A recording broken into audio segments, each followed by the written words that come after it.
fashions. Lung injury. Among those present were Ron Goldman's sister, Kim, and his stepmother, Patty. They have attended every single session of court since the trial began. Ron's father, Fred Goldman, goes as often as he can. After court adjourned one day this week, I was able to sit down with Fred Goldman and Kim. You've not missed a day. Why do you go to court? I have to.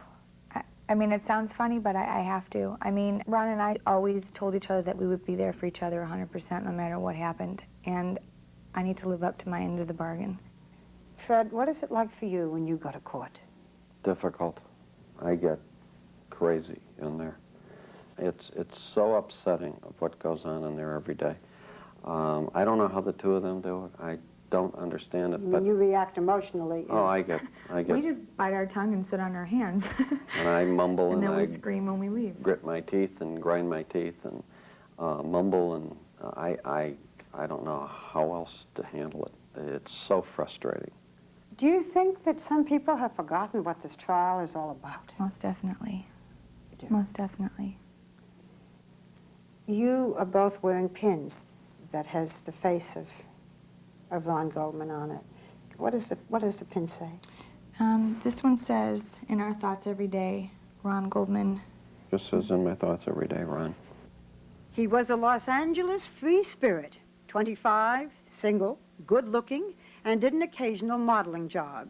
He'd had plans to open his own restaurant, but in the meantime, Ron Goldman mainly supported himself by waiting on tables. He was working at the Mezzaluna restaurant the night of June 12th, when Nicole Simpson and her mother came for dinner.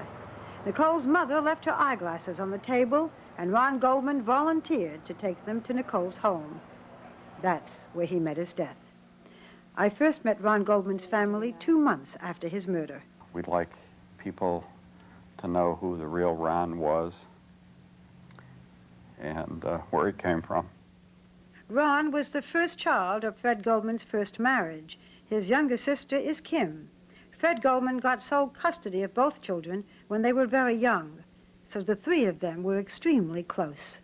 My brother was very protective of me, and he looked out for me. He was like a second father to me. 8 years ago, Fred Goldman married Patty, who had 3 children of her own. Brian, the oldest, is away at school. Michael is now 17, and Lauren almost 15. You had a big celebration this year when you became 13, your bat mitzvah. Yeah. And we have a very happy, smiling picture of Ron at that. Yeah, tell me what it was like. It was a lot of fun. We danced like all night. He danced with you? Yeah. Yeah?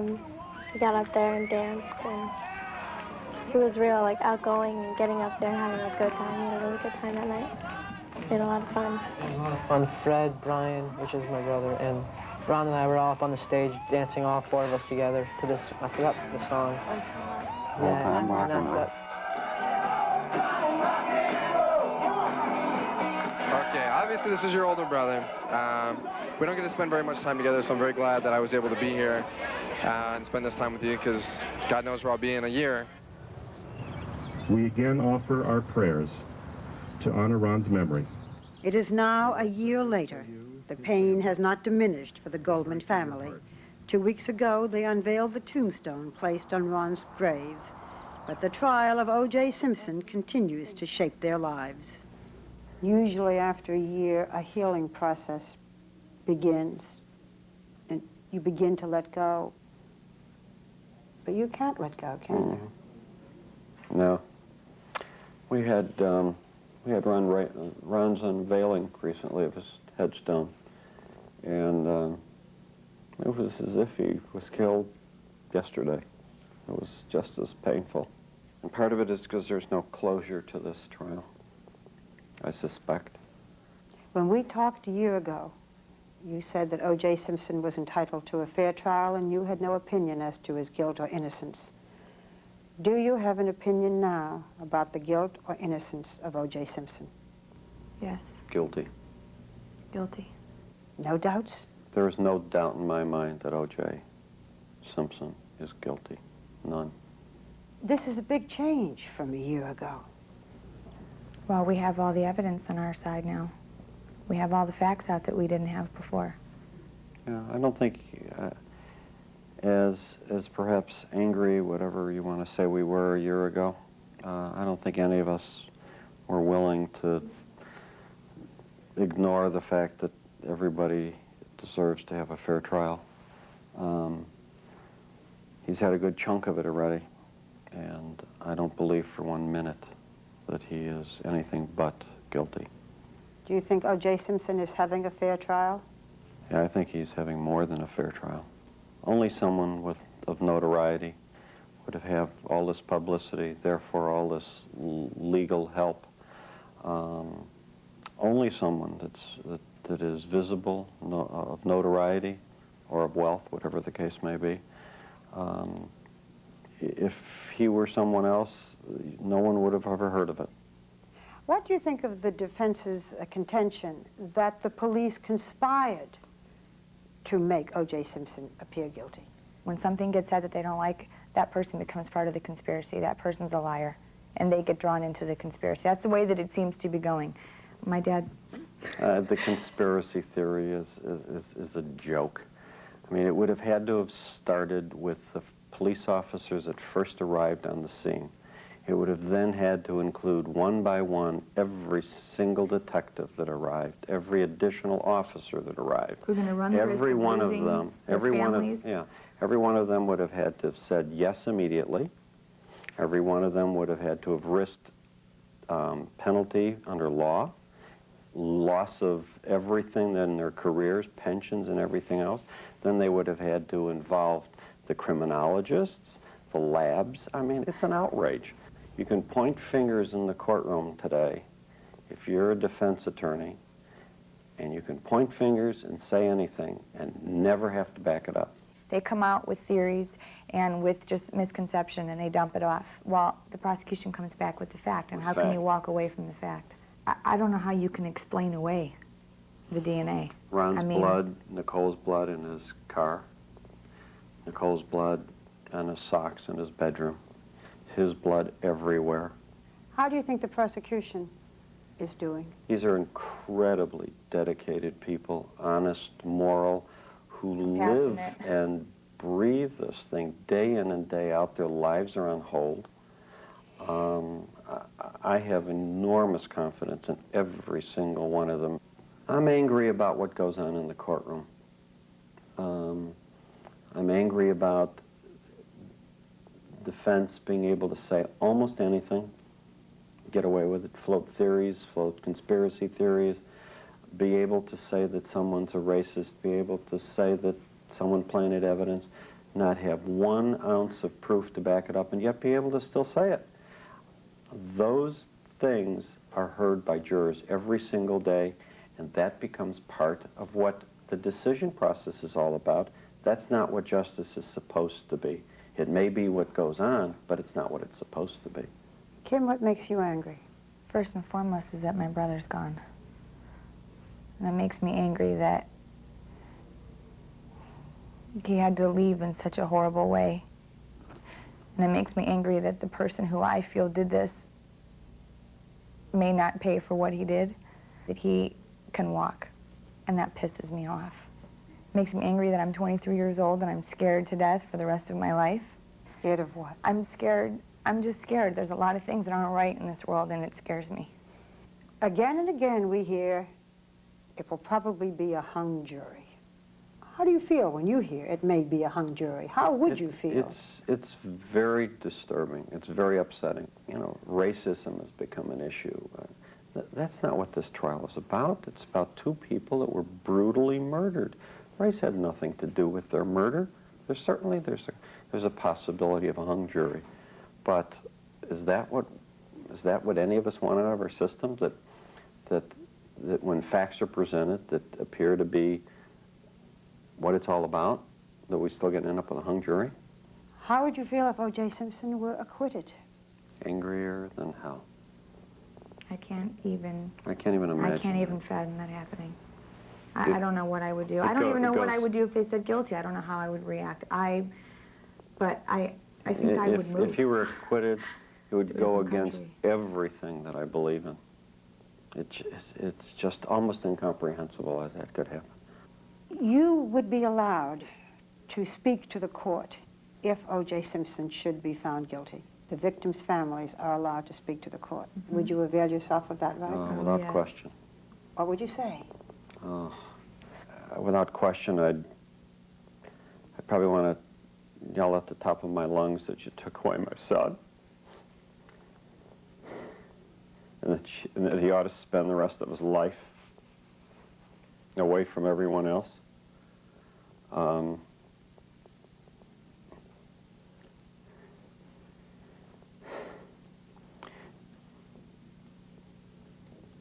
don't know.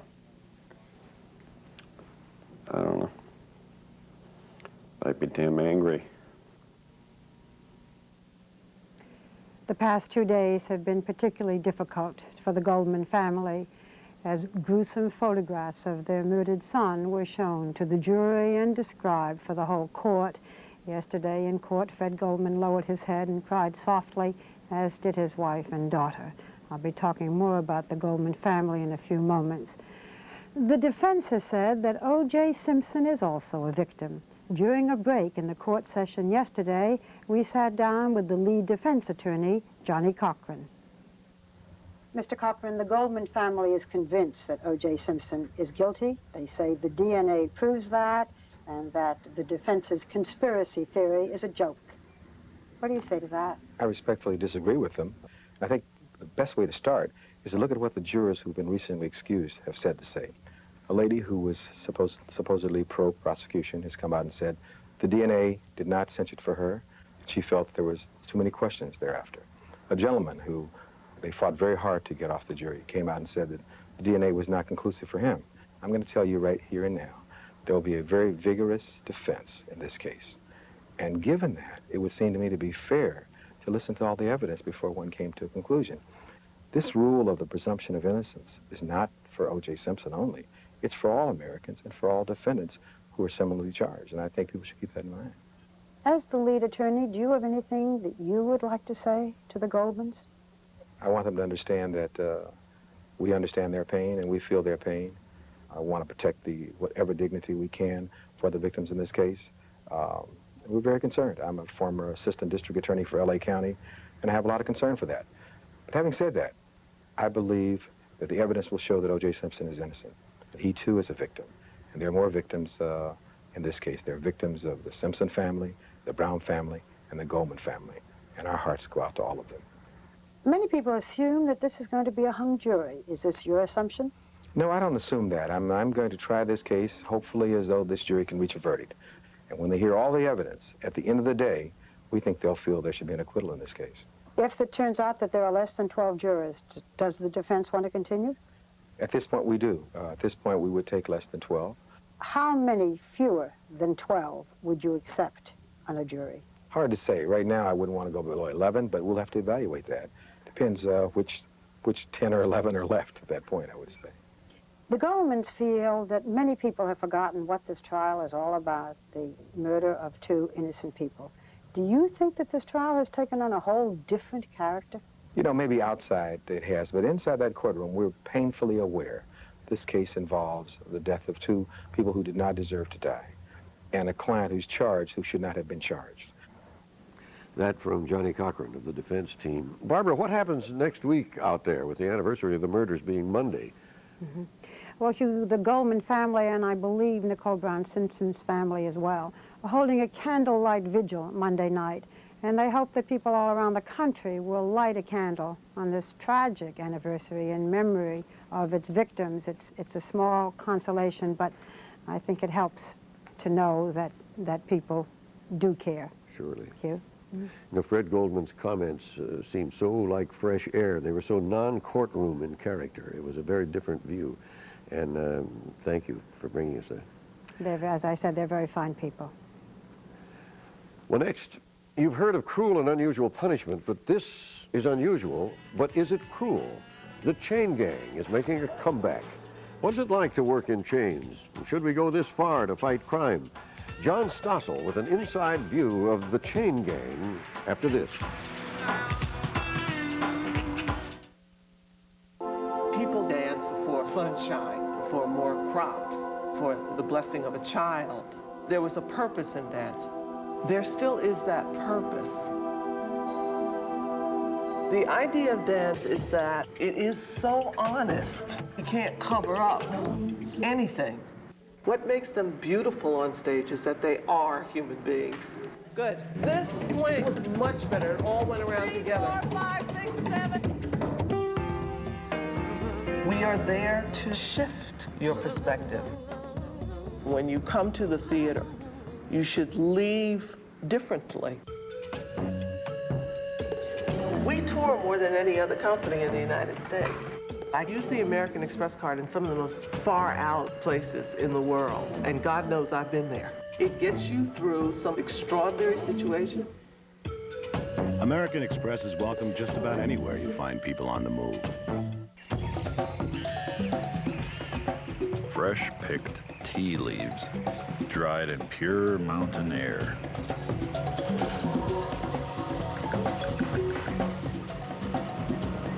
Lipton brews 200 leaves to fill just one bottle of Lipton Original.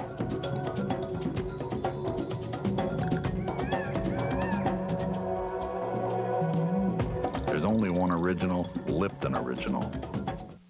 I was worried I needed surgery for my hemorrhoids. I was itching and the burning was so painful. But my doctor said they weren't serious, I didn't need surgery, and use Preparation H. She specifically said Preparation H by name. Preparation H is so gentle it soothes and protects. It helps shrink swelling of tissues and relieves itching, irritation, and painful burning of hemorrhoids for hours. I feel great. I'm glad I trusted Preparation H. Preparation H. Doctors recommend it. More women trust it. So, once upon a time, a Volvo 850 Turbo meets a BMW 325i, and the BMW says, I have 189 horsepower. And the Volvo says, that's nice, I have 222. I can do 0 to 60 in 7.8 seconds. And the Volvo says, that's nice, I can do it in 6.3. So the BMW says, I'm the ultimate. And the Volvo says, really?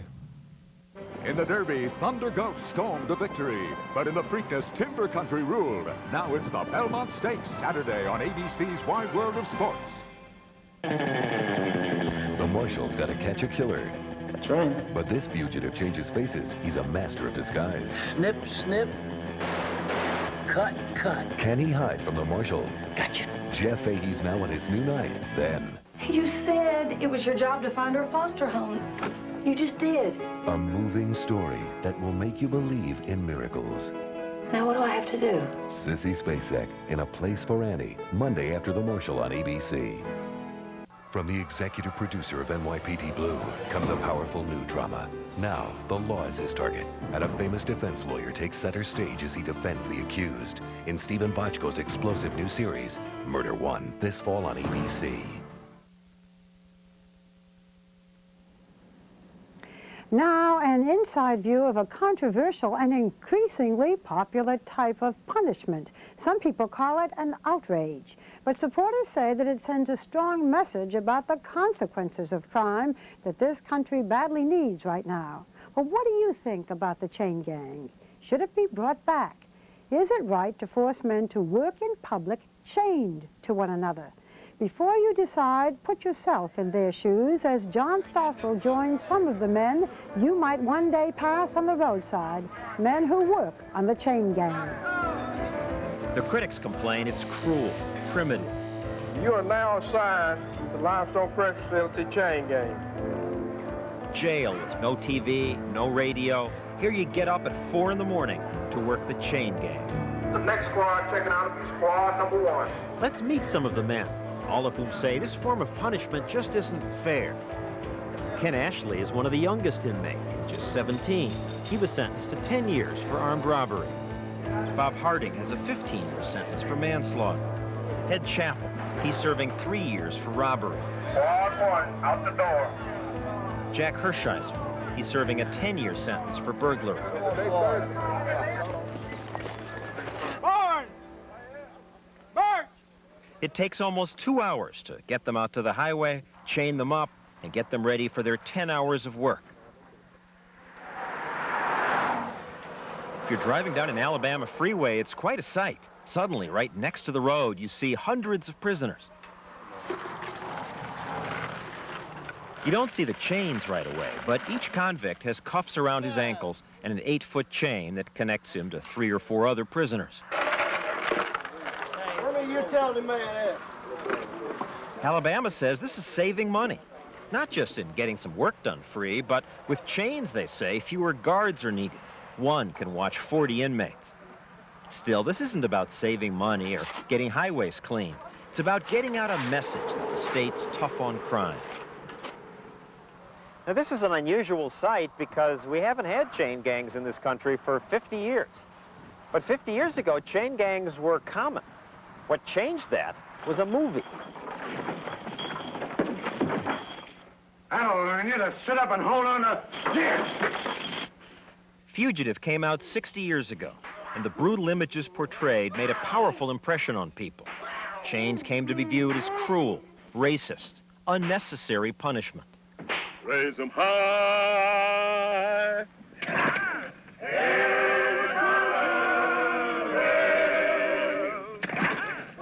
Soon after the movie's release, states started banning chain gangs. Now they're back, though the music's different. I got a letter from this other man, he want me to enlist. Not for the army, but the same old chain gang. One other difference, the chains are lighter.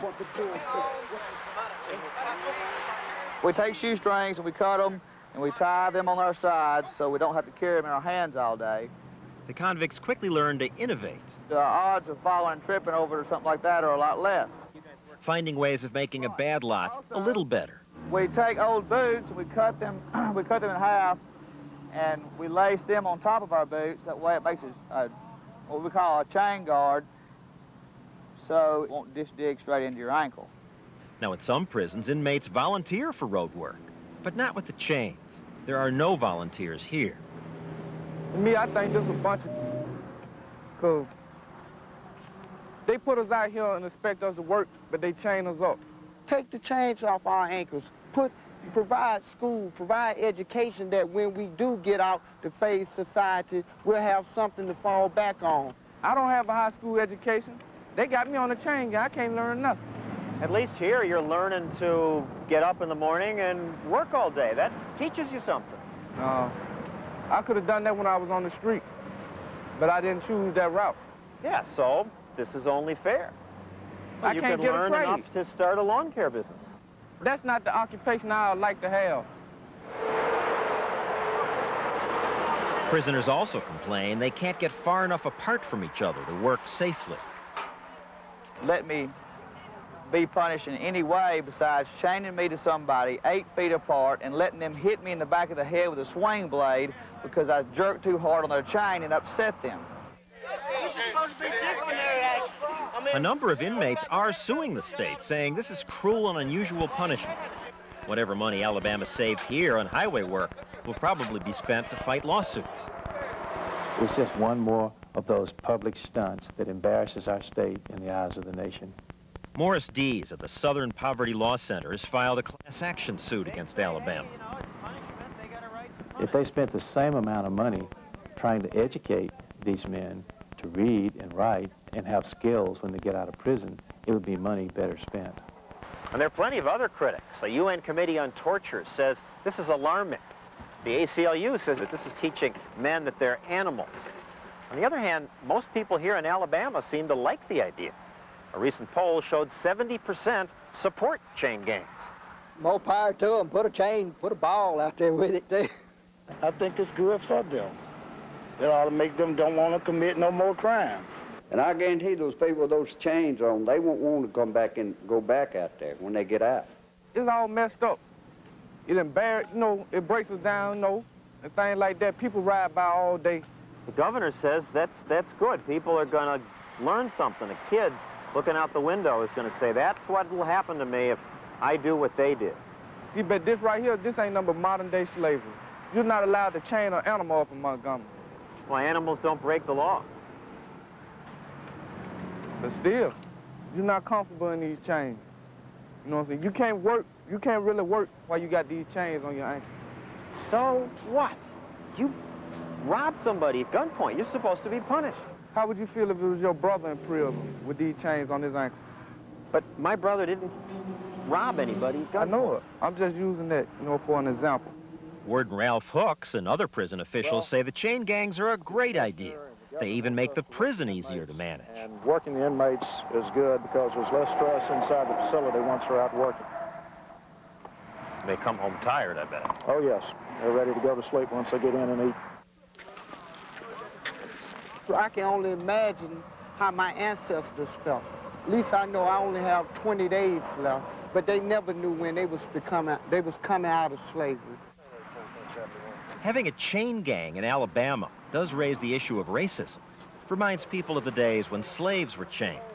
So the state's careful to try to make sure that prisoners here match the 40% white, 60% black ratio in the whole prison population.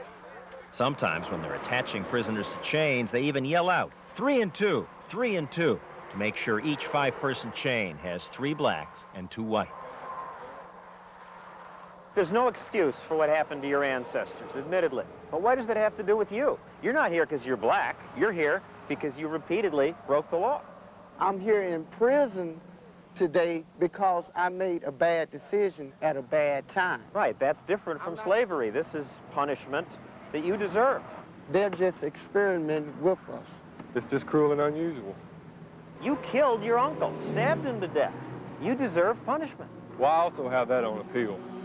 People in Alabama are sick and tired of crime. And that doesn't mean you should execute somebody that steals your hubcaps. And chain gangs are few people stuck out on the road for the citizens to ride by and look at. It'll have little or no effect on crime. This is not a deterrent. If the electric chair can't deter you, or a habitual offender knowing that he can face 99 years to life can't deter you, what difference will a change on your ankle make? Some of the inmates say this is just you politicians showing off, parading your inmates out so that people can see. And there are all these studies that show prisoners don't think about jail when they're committing the crime. If the death penalty doesn't scare them, why would this? Well, this is more immediate. The death penalty is like 12 to 15 years out. They know if they commit a crime, they're immediately coming back into the system and they will be on the chain gang. Well, it's too early to know if this will have a positive impact on crime or justice or anything here. Plenty of other states seem to think Alabama has the right idea. Prison officials say a dozen states have called them to get more information on how it's done. This month, Florida will send officials to observe.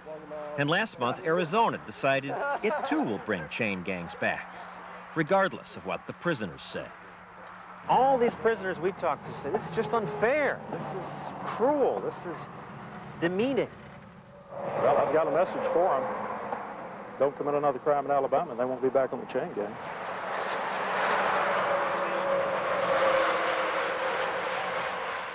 An interesting issue. You know, chains may be an odious symbol, particularly to black prisoners.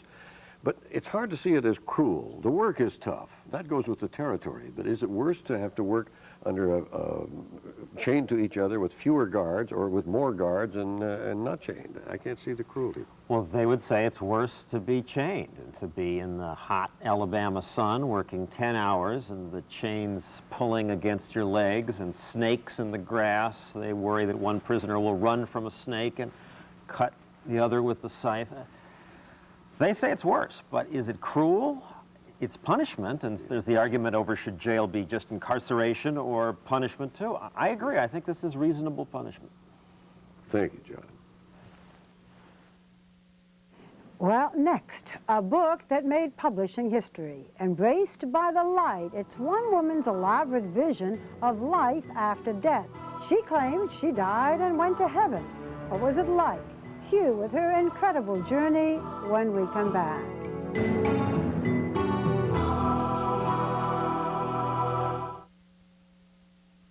When you're in pain, you don't want to just ease the pain or soothe the pain or lessen the pain. You want to stop the pain. That's why I use Motrin IB. Motrin IB. The pain stops here. Can I persuade you to take a sandwich with you, sir? I'll get drive-thru. Take a break with McDonald's Superhero Burger. 3 all-beef patties and so much more. It's McDonald's Taste of the Month.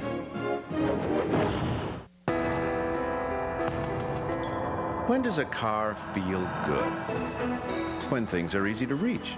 So we built a cabin simulator that varies the location of almost everything the driver uses to drive the car. We moved the parts in and out and up and down. It wasn't until everyone was comfortable that we could relax. New Dodge Stratus. It's full of answers. Get 1.9% financing, or lease Dodge Stratus for $199 a month. Now that you've given her away, you'll always cherish the memories. You'll always remember the joy.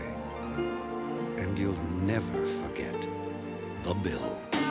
$220 for parts? But hey, isn't that why you got Visa Gold in the first place? With all the purchase power to handle any occasion.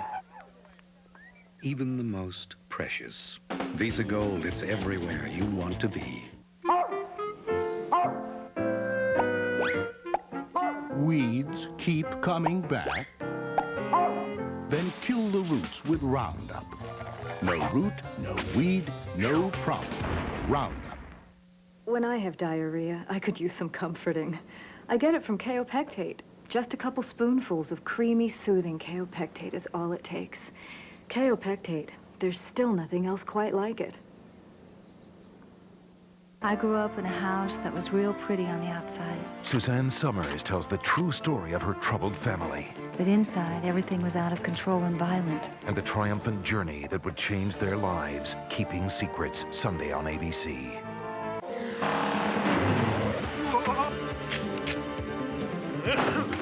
Wow. Mark Harmon is Charlie Grace, coming this fall to ABC. The woman who says she walked with Jesus on a tour of heaven. An amazing account of life after death. What did she learn? Why did she come back? Hugh Downs with the author of the phenomenal bestseller, Embraced by the Light, when 2020 continues. After this, from our ABC stations. Sunday on Lois and Clark. Why hasn't anyone ever gone after these guys? I'll even give you the name of the person who's going to die. I think you know her. When a criminal mastermind targets Lois. This is not over. Clark may be falling into a trap. Mason may be an agent of Intergang. She set it up. Now. Once you cross into this, there's no going back. How far will they go to throw Superman off the trail? You want to know who the head of Intergang is? It's Peter Boyle and Bruce White's guest star, Lois and Clark, Sunday here on ABC. This is an HOI News Update, brought to you by the Metro Center. Good evening. Coming up tonight from the newsroom, we'll tell you why blue ribbons are bringing out the issue of child abuse in Galesburg. In our top story tonight, we'll show you why residents are sticking by an accused murderer there. Stay tuned to see who our next power player is from the Twin Cities. And it's nowhere near Thanksgiving, but in Tremont, everyone is talking turkey. Rick Kirby tells us how much rain is in the forecast this weekend. Tune in at 10. The #1 place for home theater in Central Illinois is Team Electronics. Discover the difference. Team Electronics in the Metro Center.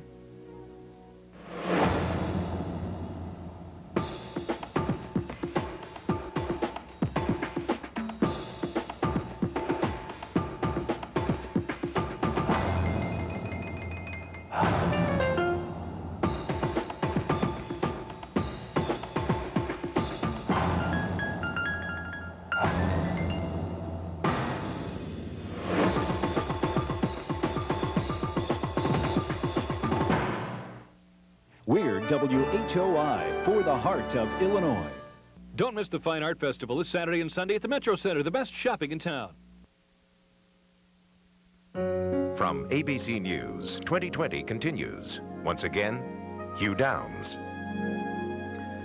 It was an almost unheard of success for a first-time author. Betty Eadie's incredible account of her afterlife experience and what she believes was a journey to heaven. When I first interviewed her, her book, Embraced by the Light, was a runaway bestseller, and today it still is. 100 weeks on the bestseller list. More than 4 million copies sold in now 26 countries. Betty Eadie is a sought-after speaker and a very rich woman. Now, not everybody believes her amazing experience, but that it was real, but for those who do, it's a powerful story. And we begin with Betty's version of what happened. Try as I might, I could not bring myself to move, and I could feel my body becoming weaker and weaker. Then I felt a surge of energy, and my spirit was suddenly drawn out through my chest and pulled upward. I was above the bed, hovering near the ceiling. I turned and saw a body lying on the bed, and then I recognized that it was my own.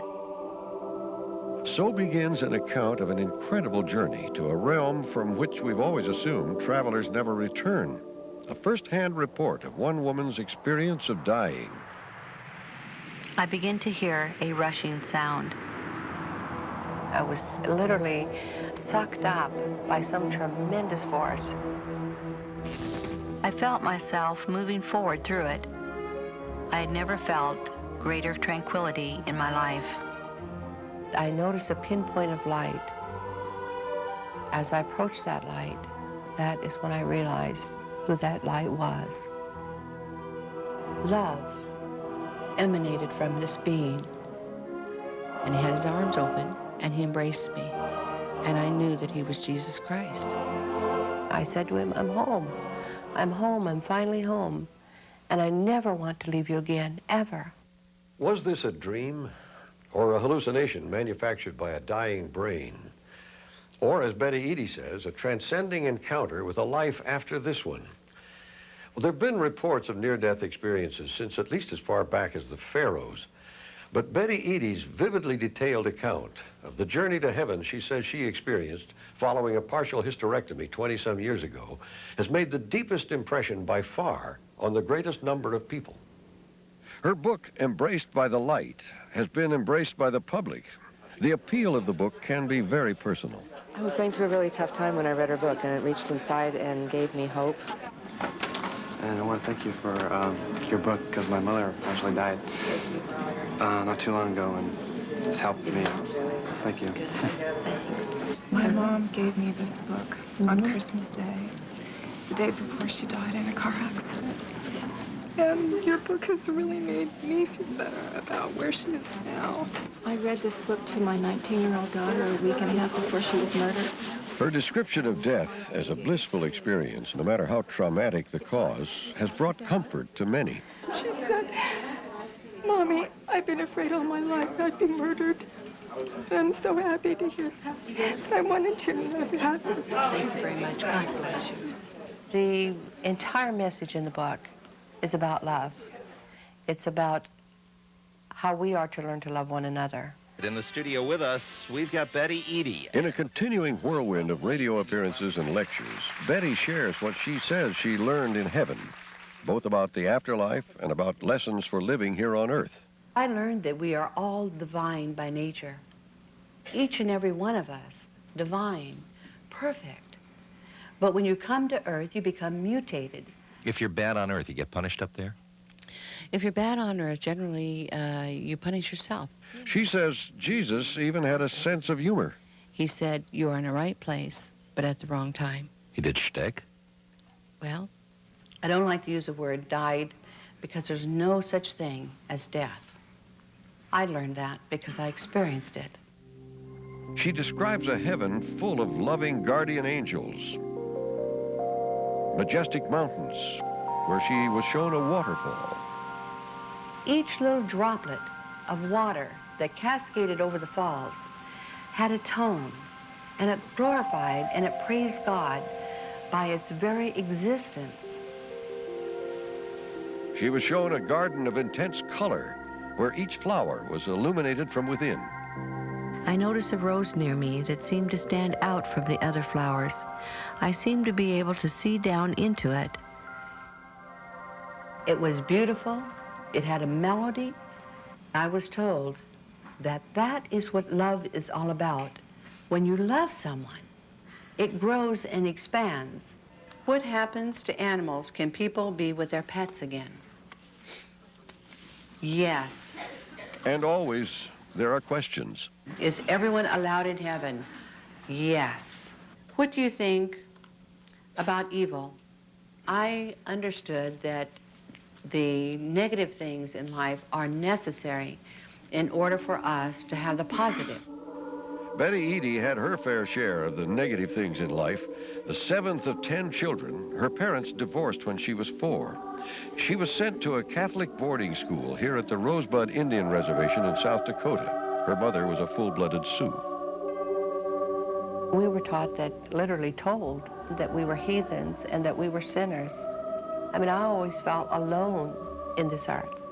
I had a tremendous fear of death, a tremendous fear of God. So because of that fear, I didn't have a very good relationship with him. And now I have a one-on-one. What made you feel that you were certain it was Jesus you were talking to at the time? Oh, there was absolutely no doubt in my mind. In her mind, she saw Jesus because that's what she expected to see, because that's what she wanted to see, but she interpreted it as real. I would interpret it as a hallucination. Psychologist Susan Blackmore reviewed hundreds of case histories of near-death experiences for her book, Dying to Live. As a result, she believes these experiences can be explained as the product of the dying brain. We know that when the oxygen levels fall in the brain, what happens is the inhibitory systems start to fail first, and you get massive overactivity in the brain. It's kind of going wild in there. And what it's going to produce is the kind of images that are relevant to your life. Of course, there'll be vivid detail, just like dreams are when the same thing happens when we go to sleep. The difference is when the brain is dying, you're cut off from the normal outside world, and so all these inner images feel completely real. And if you believe in Jesus and you believe in these other planes, that's the kind of thing you'll see. Then why would Betty and others who've had this experience feel that they were going through a tunnel toward a bright light? There's a simple explanation in terms of what's happening in the visual cortex. We know that there are lots of cells devoted to the middle of the visual field and very few towards the outside. When you come close to death, they all start firing randomly. Well, what's that going to look like? It's going to look like a bright light in the middle, fading out towards dark at the outside. And as the oxygen levels drop, the light becomes brighter, and you get this sensation of rushing forward into the light. It's all happening in here. We have to understand it in terms of brain function. Did you actually see the face of Jesus? I actually hugged him. And I saw him. Now, some Christians will say that's Jesus. Some Hindus will say that's Vishnu or Krishna. Most people don't do either. Most people say, wow, this is incredible. This is a lovely feeling. But not even all Christians are embracing the message of Betty Eady's book. She's giving them a wrong message about God. Bill Alnor is a contributing editor to the Christian Research Journal, an evangelical publication. There's nothing wrong with love and peace and understanding, but I'm afraid Jesus taught a lot more than that. Jesus had a lot to say about hell. He had a lot to say about judgment. She even implies throughout the book that Adam and Eve didn't have a fall, that wicked people are sometimes sent here by God. You say that spirits came onto Earth in order that we would learn from them.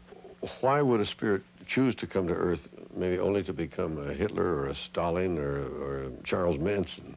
I don't think that they necessarily chose to be that particular person.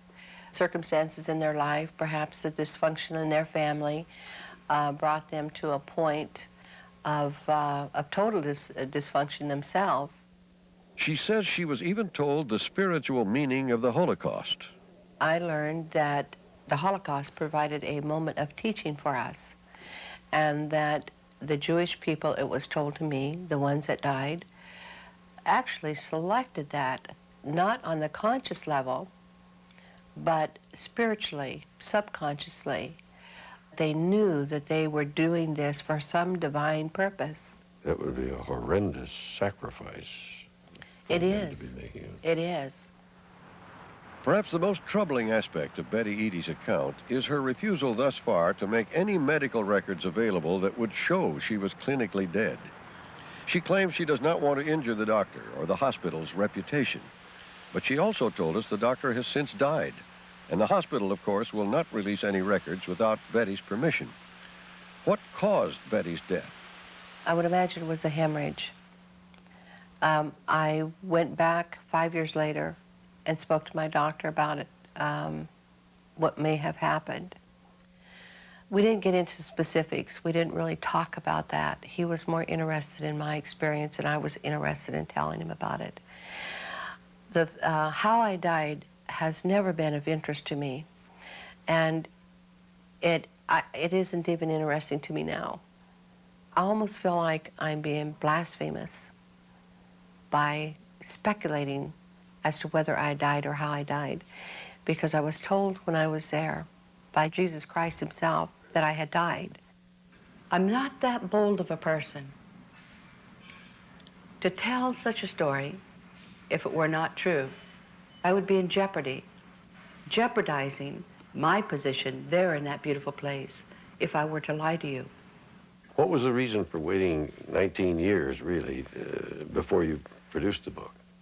The first few years after I had the experience, I went into a depression, and I didn't want to be back here on this earth.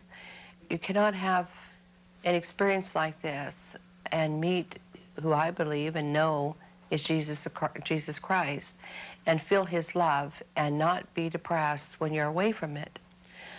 And the reason I came back is because I was told that I had not completed my mission. I was told that I needed to come back and to do that. I'm so glad the Lord touched you. He sent his presence. And if writing this book is part of it, I'm going to continue to do it because I want to return back to where I was taken. In the meantime, you have no objection to becoming a very old woman. You wouldn't mind being around a long time, would you? No, I don't. If I have to, I will. But they told me that the moment my mission is finished, they're going to get me. Come and get me. And you welcome that. You bet.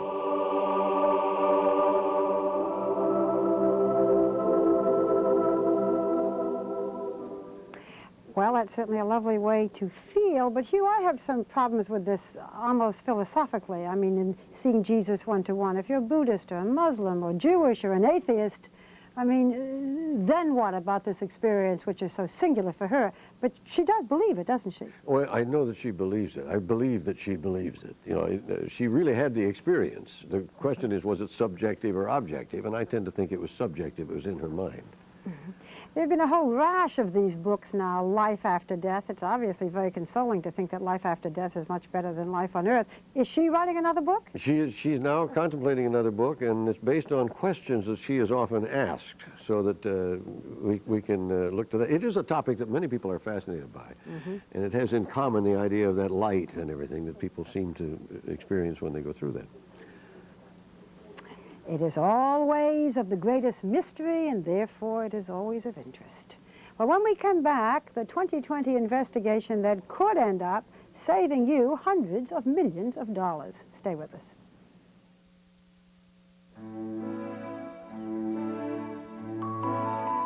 Sarah has diabetes, but thanks to a medicine developed by Eli Lilly and Company, she's doing just fine.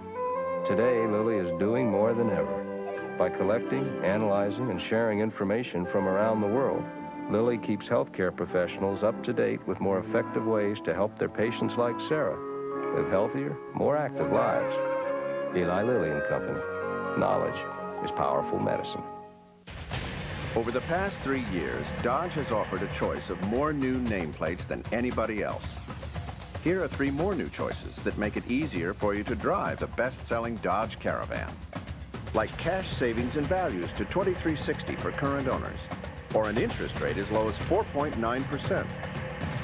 Or choose a great Caravan lease rate, the Dodge Buyer's Choice Sale. The choice is all yours. See the friendly Dodge dealer near you. As you can see, there's a lot going on at the JCPenney Father's Day sale.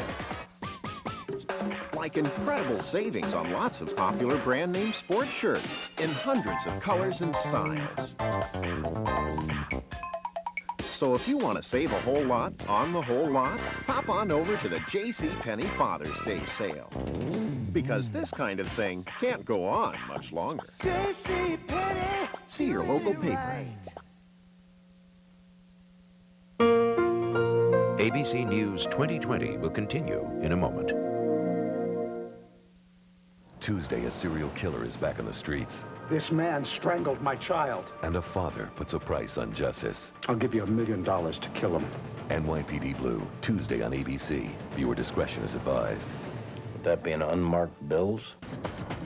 Wednesday night, he's thrilled the world for decades. Now, he's coming to Primetime Live. Michael Jackson, Lisa Marie Presley, and Diane Sawyer. A live, exclusive interview, and much more. All the speculation, all the questions answered live. Join us Wednesday for Primetime Live. The deals don't get any better than this. $1,500 cash back and low 5.9% financing on Ford Taurus. That's right. You get both $1,500 cash and low 5.9 financing for up to 48 months on every Taurus in stock. Dual airbags, V6, automatic, and more. This is America's #1 selling car. It doesn't get any better than this. $1,500 cash and low 5.9 financing. Put it in soon. See your local Ford dealer today.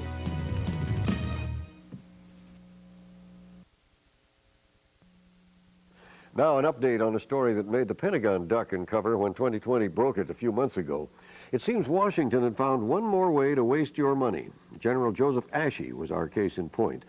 Lynn Scher told you about his flight from Italy to Colorado aboard this plane, a luxury-equipped C-141 Starlifter with room for 200. But on this flight, there was only General Ashey, his personal aide, and his cat, Nellie.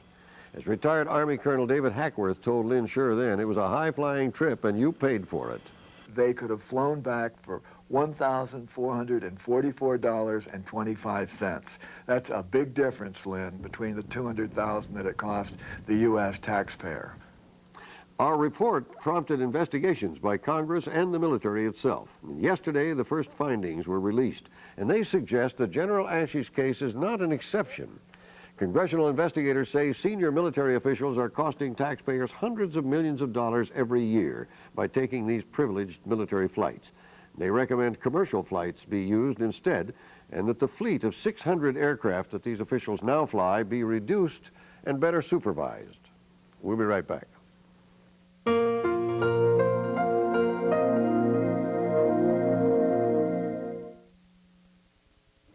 A recent shooting in Galesburg is heightening the problem of child abuse.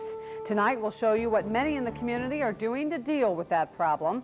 Plus, our person of the week is someone whose devotion to the community is helping teens and adults as well. HOI News at 10 is next. There's a new Dodge Neon starting to show up out there. And lurking under its hood is a 150 peak horsepower surprise. Look for details in the fast lane.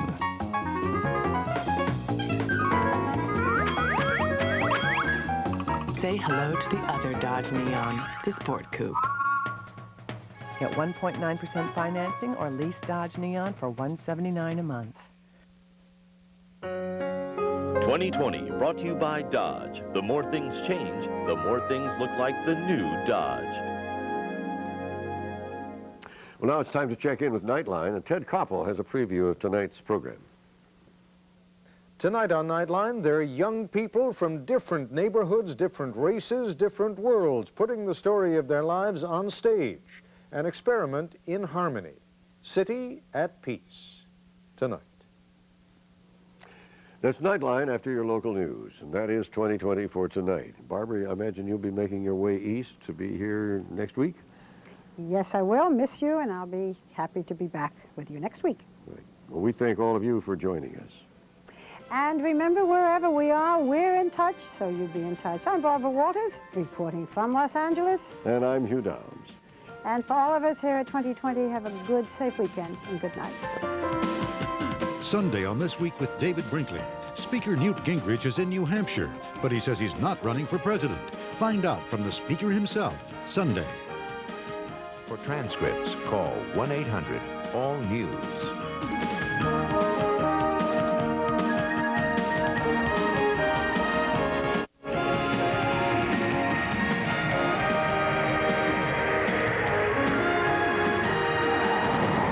"2020 is a presentation of ABC News. More Americans get their news from ABC News than from any other source.